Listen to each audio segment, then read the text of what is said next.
perlu diselaraskan oleh kerajaan. Sebab yang balik tu macam-macam fikrah. Ada yang fikrah kalau Madinah tu Madinah lah bagi kaum muda. Kalau pondok, sistem pondok lah. Apakah bagai negara Malaysia ni kita memerlukan satu sistem yang standard dalam pelajaran dan juga bab-bab mazhab, fiqh dan sebagainya. Terima kasih Ustaz. Terima kasih Tuan. Nama tadi dikenalkan. Saya Ustaz Benzin dari Madrasah Tahfiz, Ustaz Benzin dari Madrasah Tahfiz Al-Hajj Kuantan Pahang. Terima kasih Ustaz. Okey, kita kumpul lagi soalan. Ada? Boleh angkat tangan. Okey. Bismillahirrahmanirrahim. Assalamualaikum warahmatullahi taala wabarakatuh. Saya ada satu soalan. Nama saya Nasrul Isyam bin Abdul Hamid. Saya ni ustaz nak menyampaikan soalan anak murid saya sebab saya bukan ustaz. Sebab saya baru nak start kan. Jadi bila anak murid bertanya tu berkenaan dengan tanya satu soalan dalam kelas berkaitan dengan kata tentang Islam. Dia kata Islam ni agama ibadah ke agama dakwah? Sudah kata saya tak boleh nak jawab. Saya kata kenapa kata begitu? Dia kata dia ada abang dekat luar negara. Dia kata di luar negara, di UK, dia kata hari-hari abang ni cerita ramai yang dia tengok orang masuk Islam. Mungkin persepsi dakwah dia, maksudnya ramai orang masuk dalam agama Islam itu adalah maknanya berjalannya dakwah itu sendiri. Dan dia kata kalau tengok kan kalau pergi masjid dan surau tu, kalau kita bercakap berkenaan dengan ibadah, akhlak dan sebagainya tu memang orang yang dah baik dah. Kita dah cakap dekat masjid dan surau tu, bagaimana yang tak pergi ni, katanya. Jadi dari sudut tu saya ni memanjangkanlah soalan anak murid saya lah. Sebab saya bukan ustaz tadi, jadi saya tak nak terangkan. Mungkin hari ni boleh dapatan lah daripada ustaz. Terima kasih. Assalamualaikum. Tuan boleh perkenalkan nama Tuan? Nasrul Isyam bin Abdul Hamid. Ya, Nasrul, terima kasih. Menarik yang kata saya bukan ustaz, tapi saya bawa ustaz, tak jadi ustaz. InsyaAllah. Okey, silakan. Kita dah ada 2 orang daripada lelaki, 1 perempuan, insyaAllah. Silakan puan. Boleh angkat tangan. Okey, silakan. Bismillahirrahmanirrahim. Nama saya Hanum binti Yaakob. Just nak minta pandangan ustaz lah, macam mana kita nak deal kan dengan mereka yang susah nak menerima kepelbagaian ni. Terutamanya kalau mereka ni terdiri daripada ahli keluarga kita. Adakah diam itu lebih baik? Kadang-kadang kita rasa diam ni kalah ke, ataupun diam ni macam mengiyakan ke kan, ataupun bila yang masa kita perlu menjawab ataupun berdebat ataupun ialah melawan kan, pendekatan apakah yang paling baiklah yang kita lakukan dalam situasi majlis, terutamanya kalau melibatkan ahli keluarga terdekat lah. Allah.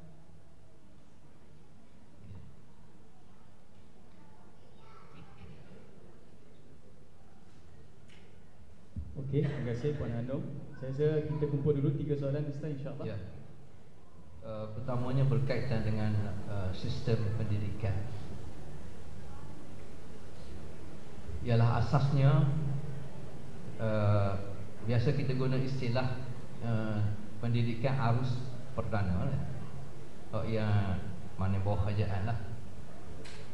Dan kita dapati ramai juga di kalangan ibu bapa yang maknanya dia tidak puas hati lah, tidak puas hati. Daripada situlah lahirnya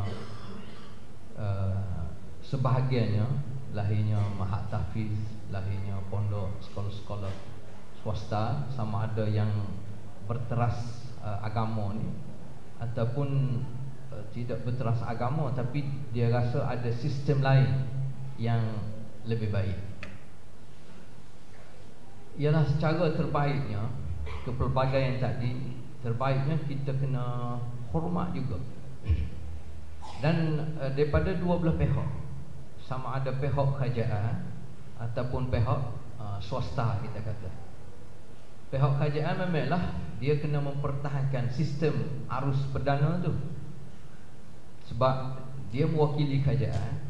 Dan tentulah mana-mana kerajaan termasuk negara kita pun, dia rasa sistem yang dia bina tu adalah antara yang terbaik. Cuma pegawai-pegawai yang terlibat secara langsung. Sebab apabila kita sebut kurikulum ni ataupun manhaj, dia bukan statik, dia harakah, dia bergerak, dia perlu pada perubahan mengikut kesesuaian masa. Jadi dia kena sentiasa kaji lah.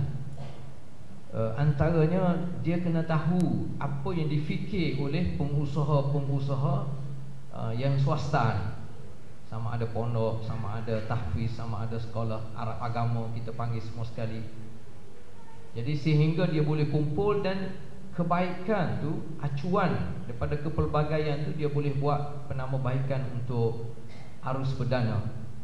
Sebab kalau kita tengok, kalaulah arus perdana ni dia mengambil kira dengan, tetapi kita hormat, bukan kita kata salah tu salah sepenuh, tidak. Kita hormat, cuma lebih pada nak islah, nak penambahbaikan. Kalaulah dia boleh buat penambahbaikan yang boleh memenuhi hasrat, kalau tidak semua pun sebahagian daripada ibu bapa yang nak tengok sistem pendidikan arus perdana ni berubah ke arah lebih baik, kita rasa untuk tempoh yang tidak lama, ramai orang akan hantar kepada sekolah-sekolah arus perdana. Itu secara umum.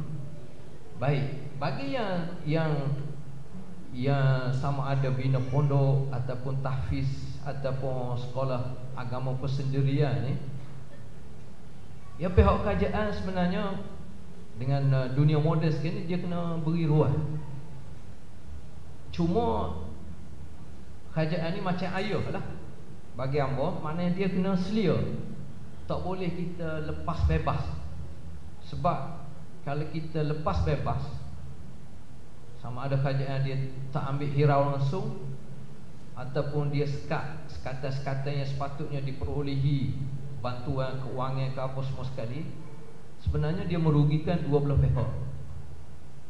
Bahkan sebenarnya, ambil contoh, dulu Abang pernah sebut dalam perjumpaan 2019 dengan kepimpinan negara pada masa itu tentang pondok ni.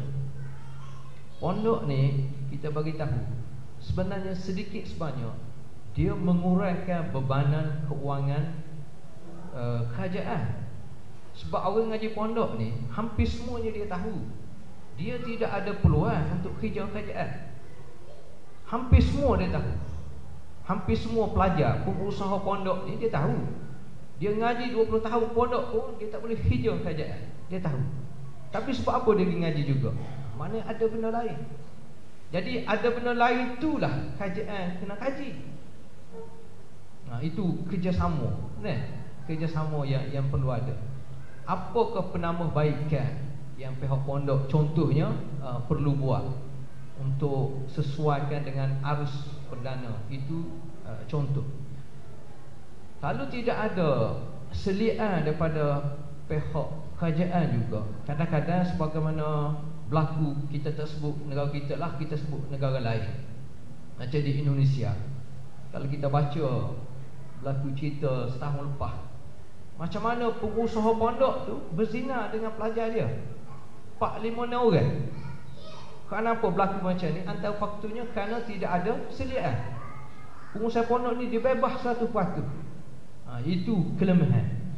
Dan kita kena akur kadang-kadang antara permasalahan yang biasa dihadapi oleh pengusaha pondok ataupun tahfiz ni, antara dua benda besar. Satu masalah pengurusan, yang kedua masalah keuangan. Ini pada pandangan hamba lah, sebab hamba terlibat juga, ada pernah terlibat. Jadi kita tahu yang urus diri pendidikan ni masalah pengurusan, masalah kewangan, masalah besar yang menyebabkan kualiti pendidikan tu. Hasrat kita tu memang comel. Sebab itulah pandangan hamba, mana pihak kerajaan dia kena ambil tanggungjawab. Bukan maksud tanggungjawab tu dia mempersulitkan lagi, tidak. Tapi macam mana sepatutnya dia boleh bantu, sama ada di sudut pengurusan, sama ada di sudut kewangan.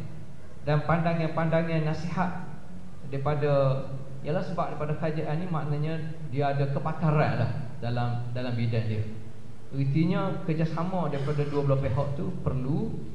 Dan sistem-sistem yang ada ni kita boleh ikhtiar untuk satukan, tetapi nak cari satu tempoh supaya semua boleh disatukan, dia hampir syibih mustahil jugalah di tempoh sekarang ni.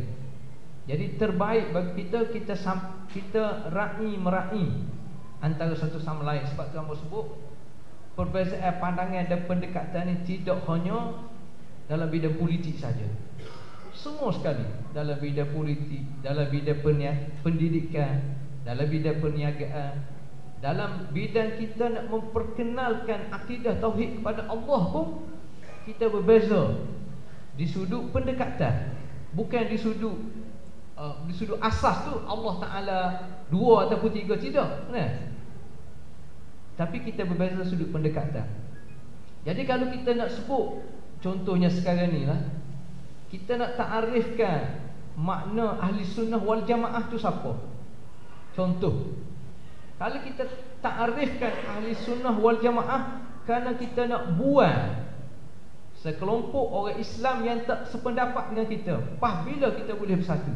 Tak akan boleh bersatu. Kalau kita luaskan makna ahli sunnah wal jamaah tu semua sekali yang mengucap, maka dia berada dalam kelompok jemaah Islam. Jemaah Islam ni bukan jemaah yang kita bina. Jemaah Islam ni adalah yang Allah Ta'ala. Jemaah Islam tu sendiri adalah satu jemaah untuk semua sekali manusia yang mengaku la ilaha illallah, kecuali yang mempunyai kefahaman yang memang jelas berbeza, yang bertentangan lah dengan akidah. Itu cerita lain lah. Tapi asasnya, jadi pandanganmu dalam bab pendidikan ni kena ada unsur ra'i-mera'i, tetapi dalam masa sama kita kena sentiasa mencari titik pertemuan lah. Baik, yang kedua berkenaan dengan Islam. Yalah payah juga deh, hamba pun tua ni nak cerita anak muda. Cuma kadang-kadang anak muda ni salah satu caranya adalah kita masuk melalui minat dia. Antara cara lah, apa remaja tu minat, dia minat bidang apa. Kalau dia minat bidang sukan, kita boleh masuk nak cerita tentang makna Islam tu melalui bidang yang dia minat. Maknanya dia nak bersukan, sukan apa saja, tak ada masalah. Lagi lah, pak tua ke, bukan dia nak jadi kerjaya ke, lagi. Anak ambo ada seorang minat apa dia? Kulinari. Allah, kita tak terfikir nak ambil SPM, lepas tu nak masuk kulinari.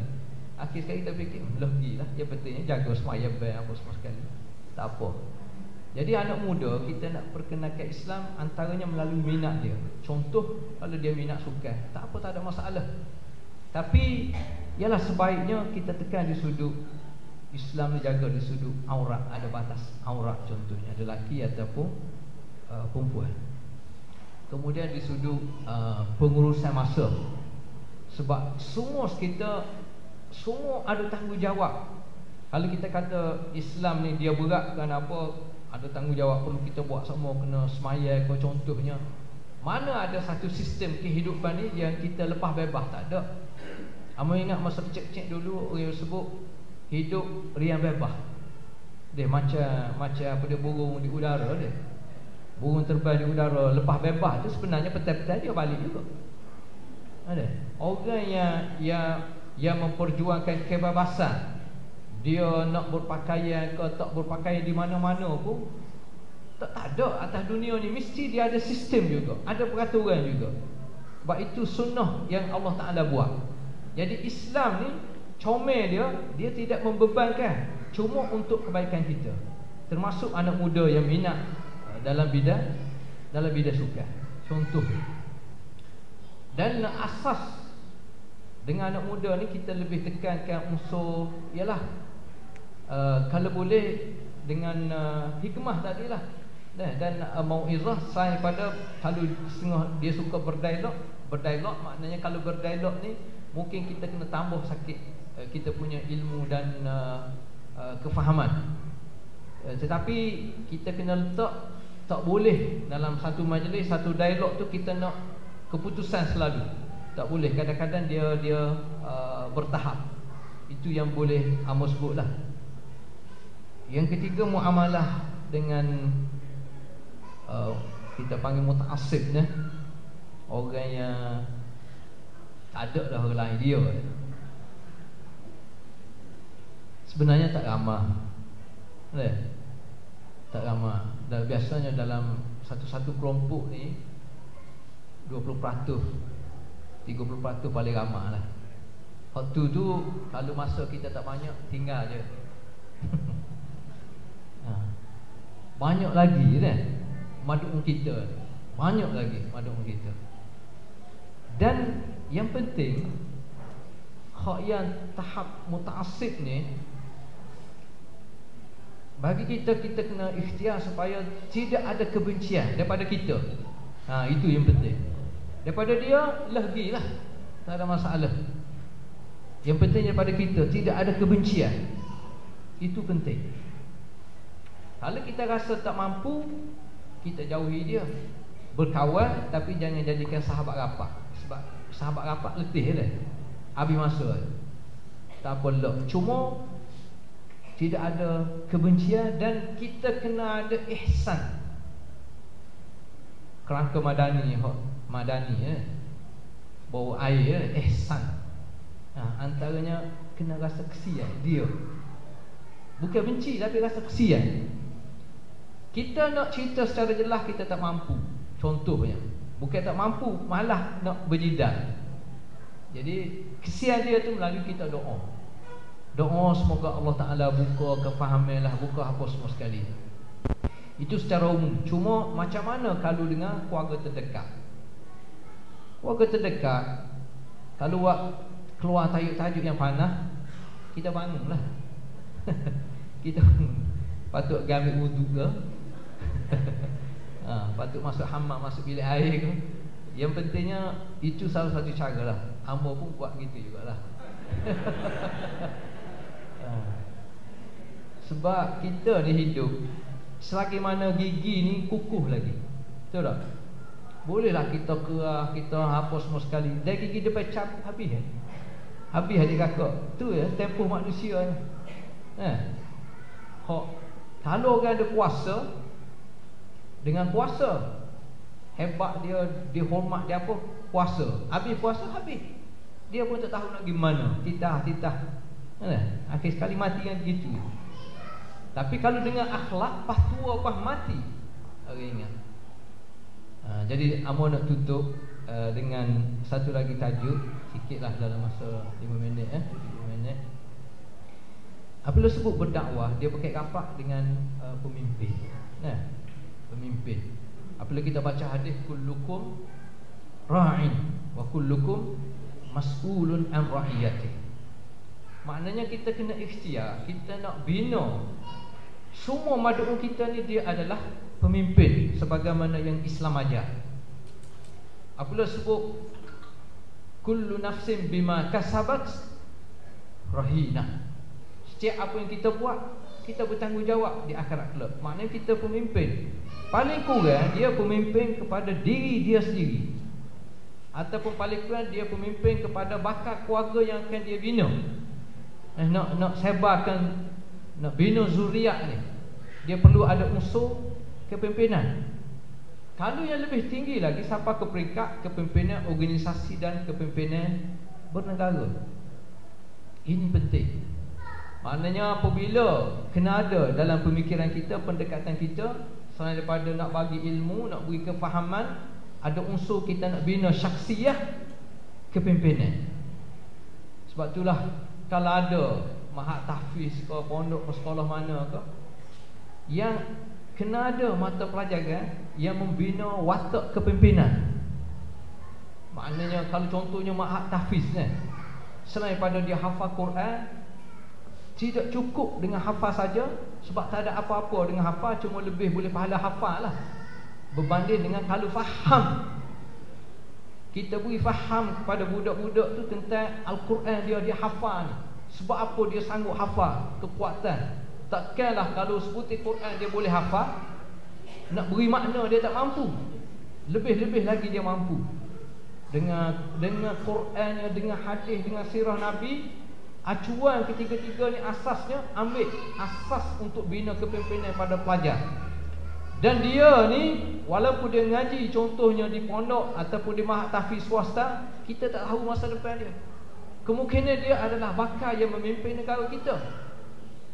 Sebagaimana yang berlaku perubahan iklim sekarang ni, mana orang boleh fikir kerajaan dulu yang puluh-puluh tahun hampir mustahil boleh jatuh. Jatuh belebok habis. Perubahan iklim. Jadi kita kena yakin pada masa depan. Jadi apabila kita sebut dakwah ilmu, kita kena kait dengan kepimpinan. Jadi cuma kepimpinan ni termasuk kepimpinan mana-mana negara, termasuk negara kita. Kepimpinan ni kita kena sekalikan dengan mas'uliyah, kena rasa tanggungjawab. Yang disebut kepimpinan ni adalah taklif, la tashrif. Dia adalah satu tanggungjawab. Tetapi kita berubuk sebab apa? Bukan berubuk untuk mengambil nikmat, tapi berubuk untuk beri khidmat.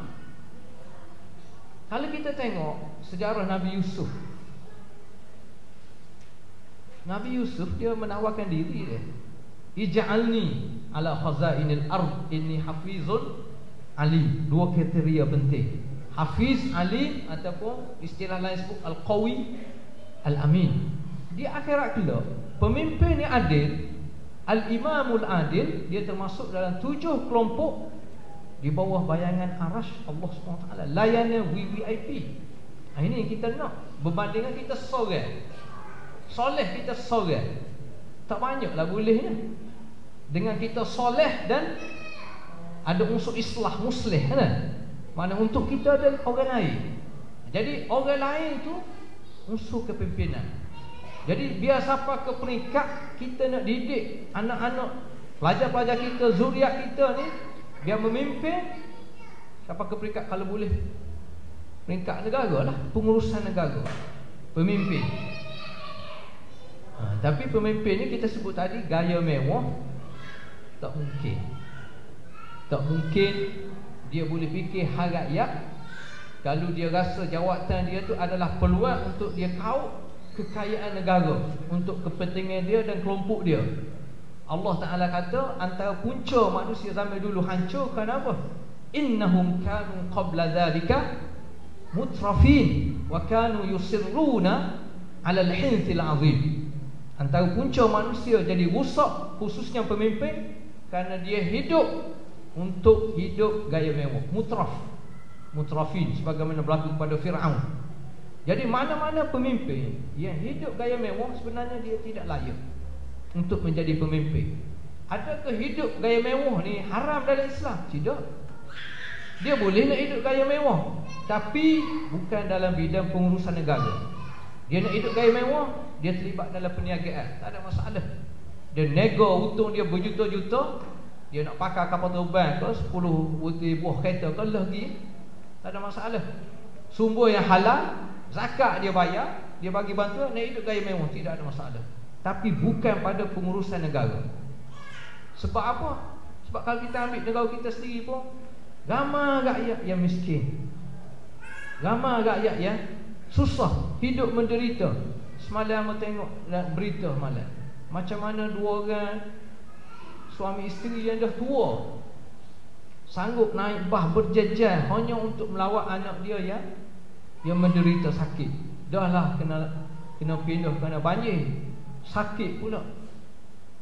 Jadi rakyat ni dia tak nak tengok pemimpin hidup gaya mewah. Rakyat tak nak tengok pemimpin ni hidup dibuat hiburan, kita kata. Setiap malam duk makan meja-meja dengan juadah yang mahal, hidup dalam hiburan. Rakyat boleh suka dalam masa sejam 2 jam je, tapi menderita, menangis tanpa air mata berjam-jam, setiap hari, setiap bulan, kerana tak ada makanan nak makan, hidup susah. Jadi kita kena buat pemimpin yang nak hidup gaya mewah. Sebab apabila fikir hidup gaya mewah, dia akan beri kesan pada satu lagi, wa kanu yusirruna 'alal hinsil azim. Apabila nak hidup gaya mewah, dia tak kira halal haram.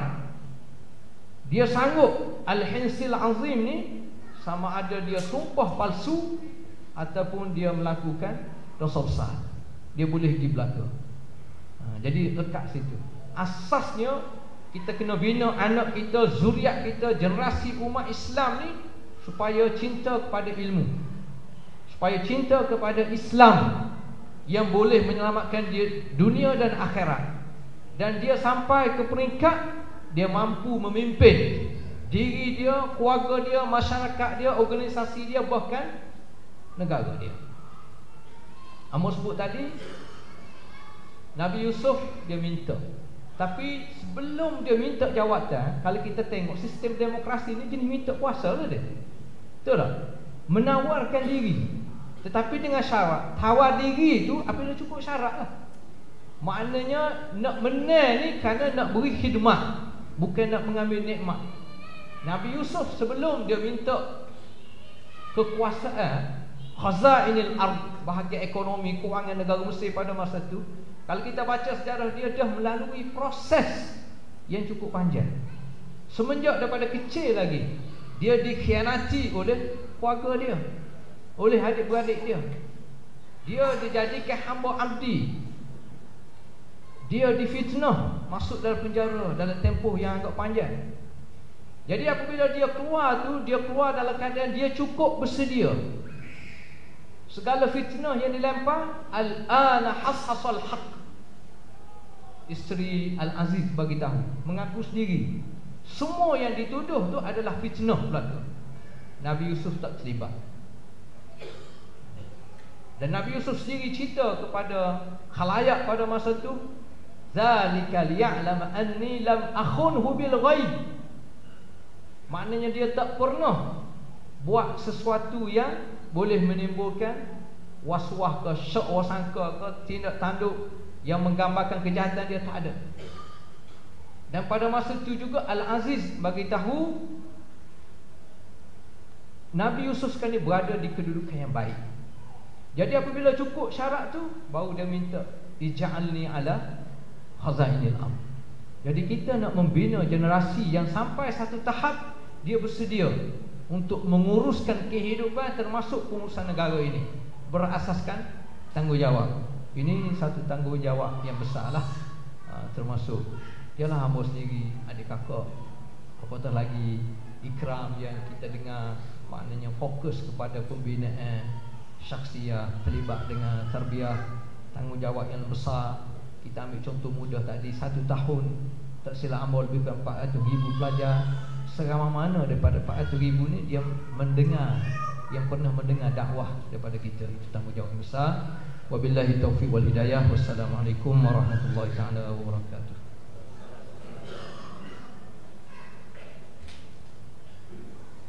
Assalamualaikum warahmatullahi wabarakatuh. Terima kasih diucapkan kepada Ustaz Ni Omar.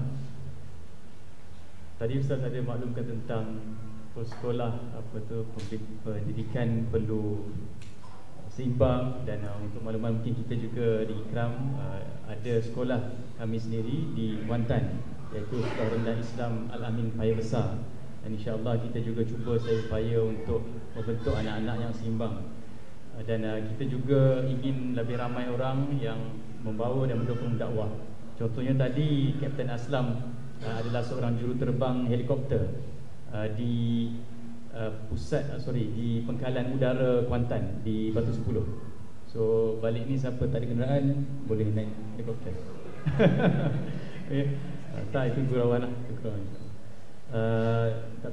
Kapten tu betul, yang gurauan tu bawa helikopter tadi. Dia betul kapten dah juga, tapi dia nak balik helikopter tu tipu lah. Okay. So alhamdulillah, saya terima kasih, jazakallah khairan kathira pada Ustaz Ni Omar atas perkongsian banyak sangat mutiara yang kita dapat tadi. Dan buku itu juga terjual, cumanya kita ada buka booking dan tempahan. Dan saya baru dapat makluman yang buku itu sudah habis, sold out buku yang tadi tu. Betul Ustaz, itu saja dah tak ada dah. Jadi siapa yang dah tempah tu sahaja dapat. Tetapi saya mungkin boleh promote buku lain yang juga Ustaz bawa dengan Ustazah Kamaliah. Ada juga jubah dan keripik, makanan yang lain, dan ada offer untuk beberapa buah buku. Yang pertama ialah buku berkenaan tajuk dia Tok Guru Nik Aziz, Pendakwah Pemimpin Ulama. Novel karangan Abdul Latif Talib. Kalau anda biasa baca buku sejarah, cumanya kebiasaan Pak Latif ni tulis di bawah publisher dia PTS, tapi kali ni dia publisher dia sendiri, Latif dan Keluarga Enterprise. So boleh dapatkan buku tajuk ni. Dan kemudian buku bertajuk The Return of Tuan Guru Nik Abdul Aziz.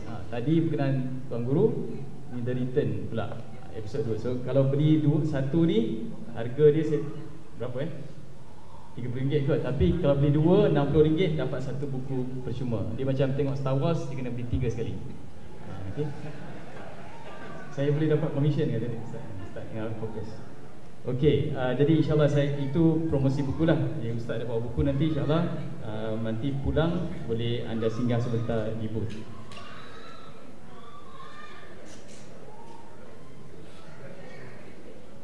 Okey, sebelum kita teruskan lagi, ada tercicir wang di kaunter buku. Juga ada tercicir beberapa barang lah peribadi di kaunter buku tu. So nanti mohon boleh semak lah, ada barang peribadi, barang-barang anak-anak dan juga buku di tercicir wang di kaunter buku. Okey.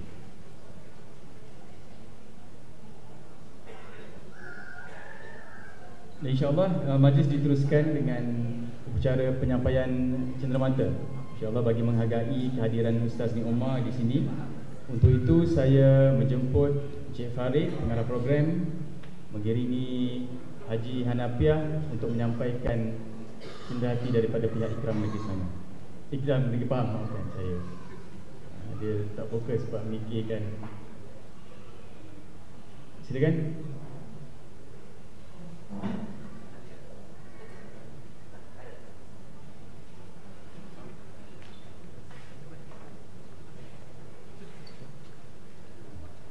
Jumpa ke pentas.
Terima kasih Ustaz. Sebelum kita tutup, kita nak minta Ustaz kalau boleh kita tutup dengan bacaan doa dan dipimpin oleh Ustaz Nik Omar, insya-Allah.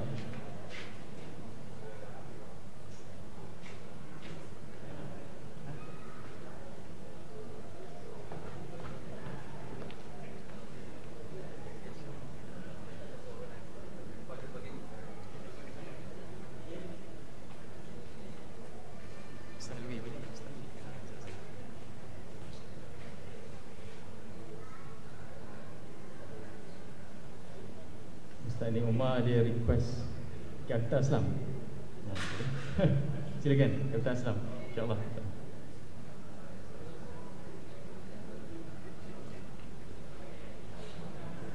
أعوذ بالله من الشيطان الرجيم بسم الله الرحمن الرحيم الحمد لله رب العالمين والصلاة والسلام على أشرف الأنبياء والمرسلين سيدنا ومولانا محمد وعلى آله وصحبه أجمعين حمدا الحامدين حمدا الشاكرين حمدا في نعمه وإكرامه المزيدة يا ربنا لك الحمد كما ينبغي لجلال وجهك الكريم وعظيم سلطانك.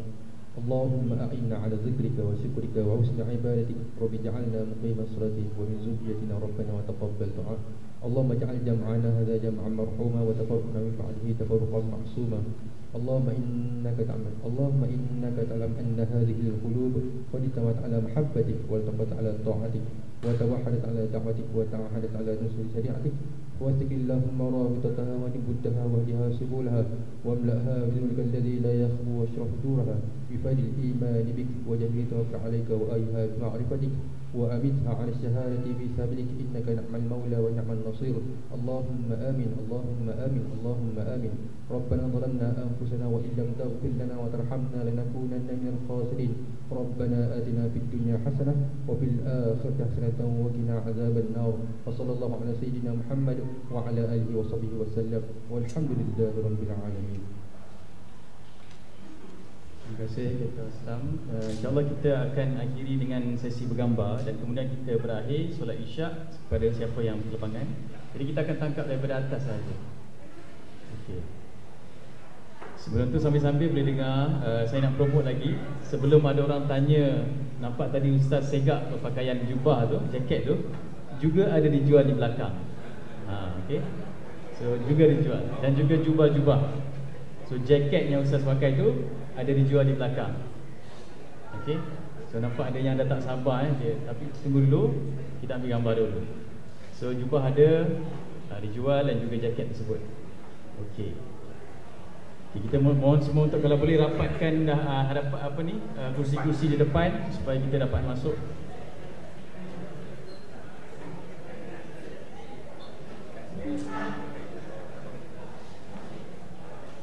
Silakan, masih ada lagi ruang depan kalau boleh.